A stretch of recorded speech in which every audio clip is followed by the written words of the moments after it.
progres fisik pemain Persebaya meningkat. Dikutip dari Persebaya ID.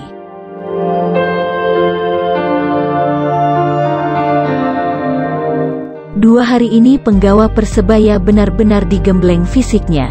Dalam rentang waktu kurang lebih 24 jam, Octavianus Fernando dan kawan-kawan berlatih sebanyak 3 kali. 2 latihan digelar hari Jumat ditambah 1 kali latihan pada Sabtu pagi. Aji Santoso tidak mengendorkan sedikitpun intensitas meski jadwal latihan cukup mepet. Justru pelan-pelan durasi dan intensitas latihan ditingkatkan untuk mengembalikan kondisi fisik pemain. Sekarang latihan hari ini intensitas cukup tinggi, volumenya 90 menit. Ini untuk adaptasi latihan minggu depan. Karena minggu depan latihan kita lebih tinggi lagi intensitasnya, ungkap Aji Santoso.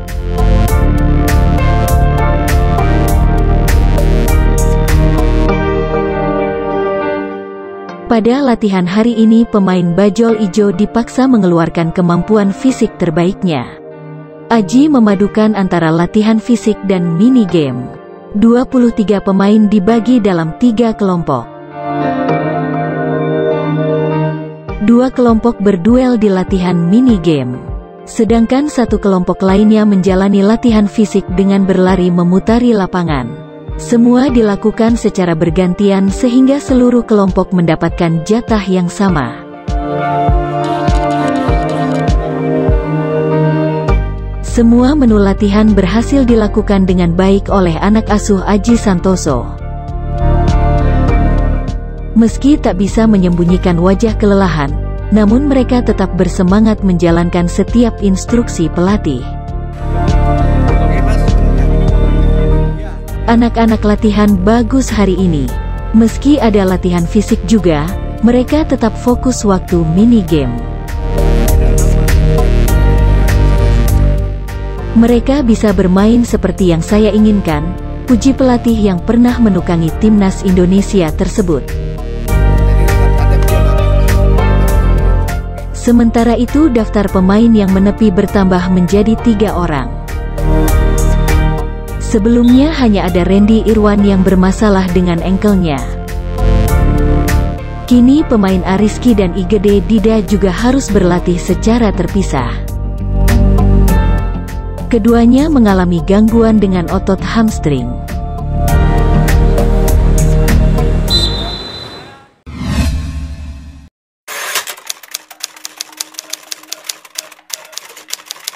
Pemain lengkap, Persebaya gelar blip test. Dikutip dari mainmain.id.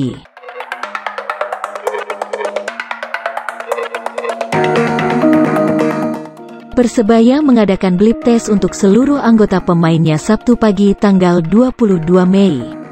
Octavianus Fernando dan kawan-kawan diuji fisik dengan serangkaian tes untuk mendapatkan data terkini kondisi fisik mereka. Data tersebut akan dijadikan patokan dalam menentukan program latihan pekan depan. Sebenarnya blip test diprogramkan menjadi menu latihan perdana Bajul Ijo Rabu lalu. Namun, belum lengkapnya pemain menjadi kendala. Saat itu Arif Satria dan Alwi Slamet belum tiba di Surabaya.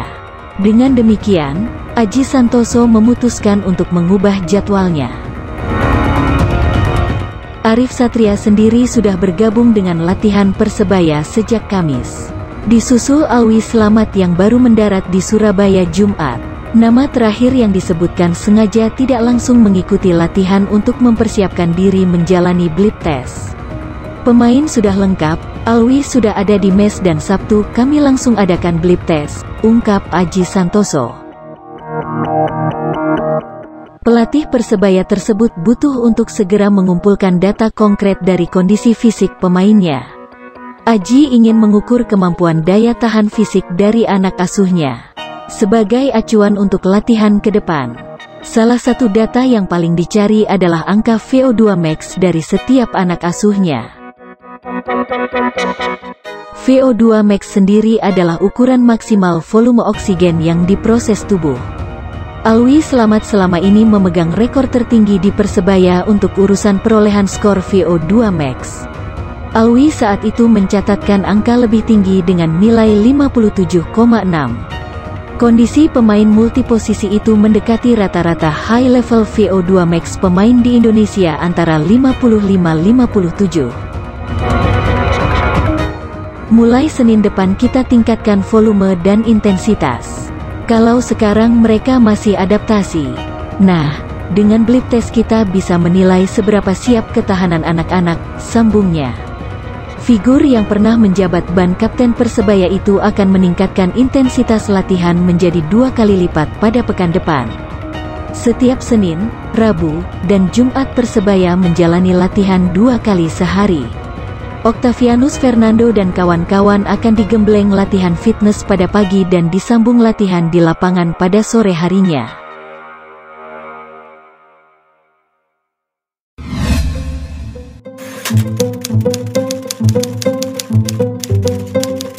Persebaya optimistis bisa dapatkan kembali lisensi klub AFC. Dikutip dari bola.net. Setelah gagal mendapat lisensi klub AFC pada tahun 2020, Persebaya Surabaya bertekad mendapatkannya tahun ini. Green Force tidak akan menyia-nyiakan kesempatan untuk tampil di pentas Asia. Hal itu diungkapkan oleh Sekretaris Persebaya, Ram Surahman. Keyakinan itu berangkat dari pengalaman tim Kota Pahlawan berhasil mendapatkan lisensi klub AFC 2019 dengan status granted. Insya Allah kami bisa dapatkan. Kami ini kan kemarin sudah pernah mendapatkan lisensi tahun 2019 kemarin, kata Ram Surahman kepada bola.net. Persebaya sendiri sudah mendapat arahan dari PSSI terkait pendaftaran lisensi klub AFC. Rencananya proses verifikasi akan dimulai pada bulan Juni mendatang. Untuk bisa mendapat lisensi klub AFC, ada 5 aspek yang harus dipenuhi oleh Persebaya. Mulai dari legalitas, finansial, infrastruktur, sumber daya manusia dan administrasi serta sporting.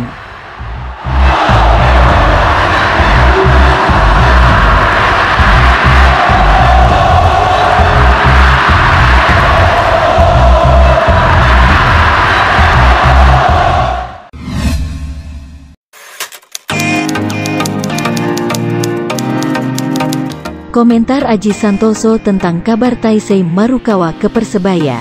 Dikutip dari bola.net. Gelandang asal Jepang, Taisei Marukawa dikaitkan dengan Persebaya Surabaya. Bekas pemain Noah Jurmala itu diproyeksikan untuk mengisi slot pemain asing Asia. Bahkan, menurut informasi yang beredar, Taisei Marukawa sudah tiba di Indonesia. Segala persyaratan penerbangan sang pemain sudah lengkap. Saat dikonfirmasi terkait pemain tersebut, pelatih Persebaya, Aji Santoso masih belum mau banyak berbicara. Dia tidak membenarkan ataupun menyanggah informasi itu. Nanti aja, belum waktunya diumumkan, nanti kan ada waktunya. Kalau mereka sudah datang pasti kami umumkan, kata Aji Santoso. Menurut informasi di laman Transfermarkt, Taisei Marukawa merupakan pemain bertipe versatil. Dia bisa bermain di posisi gelandang serang, gelandang kanan dan kiri.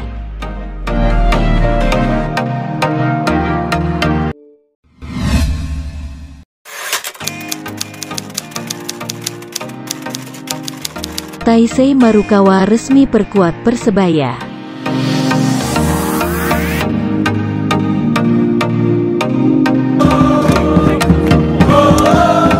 Teka-teki siapa pemain asing Jepang yang akan dikontrak Persebaya kini sudah jelas. Dia adalah Taisei Marukawa. Pemain yang sedang ramai diperbincangkan bonek ternyata memang menjadi pemain asing Asia Persebaya musim ini.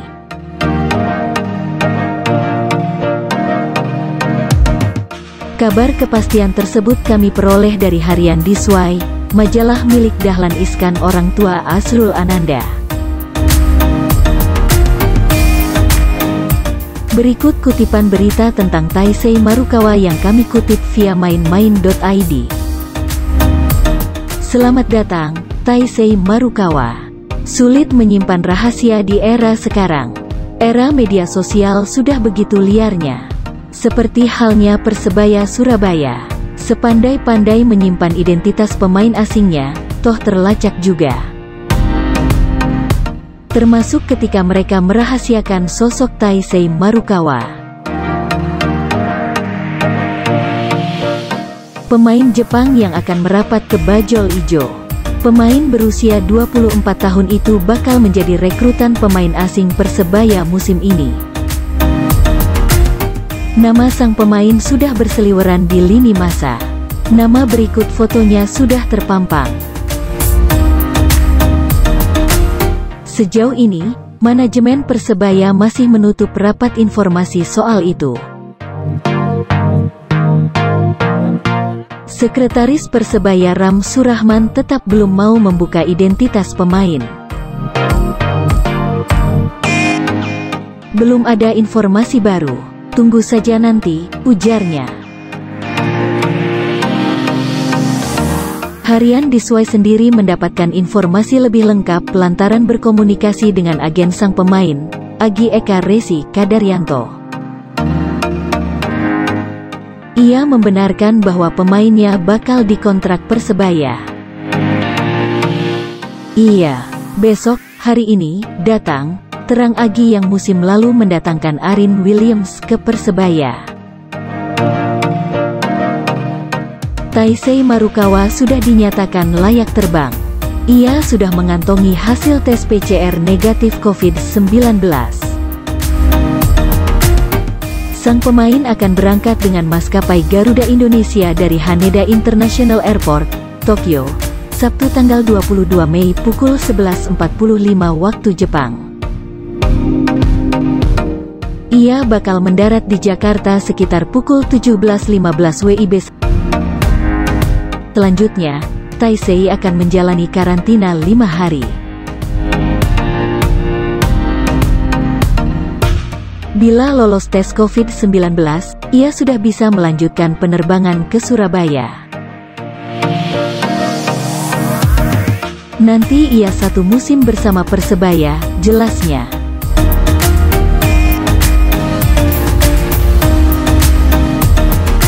Taisei Marukawa lahir di Jepang, tanggal 30 Januari tahun 1997.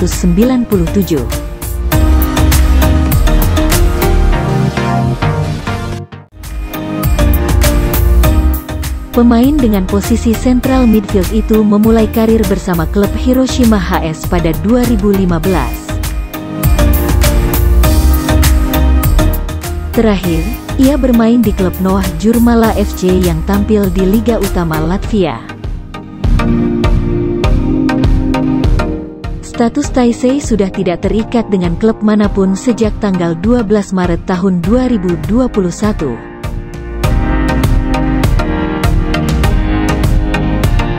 Meski lebih nyaman bermain sebagai gelandang jangkar, Taisei punya kemampuan sama baiknya bermain di winger. Itu pula yang menjadi alasan Aji Santoso merekomendasikan namanya ke manajemen Persebaya. Dalam catatan klub, Taisei akan menjadi pemain kedua asal negeri Sakura yang memperkuat Persebaya. Sebelumnya, Bajul Ijo pernah miliki pemain asal Jepang. Namanya Takatoshi Uchida. Pemain belakang itu memperkuat Persebaya pada ISL 2009.